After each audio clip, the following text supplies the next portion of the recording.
السلام علیکم برادری عزیز، دوستی مهربانم عبدالستار. هرچند ما از هم دوریم، مسافه بینمان 6000 کیلومتر. من در سنت پترزبورگ، شما در شهر قرندپه، ولی تنی ما اینجا باشد هم دل ما اونجا. همچنین دلهای ما به هم خیلی نزدیکند. ما برادریم، دوستی جانیم.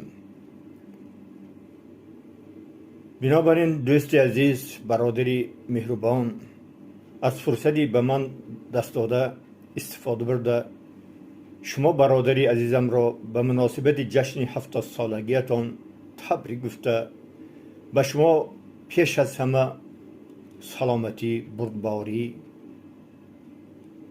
در زندگیتان، باز هم کامیابی های زیاد آرزو می نمایم. میگذار قلم شما در فعالیت ایجادیات منبعدیتان باز هم بالاتر گردد. شما و در سیمای شما دوستی عزیز، تمام کلکتیوی روزنامه همکاران را با فرارسی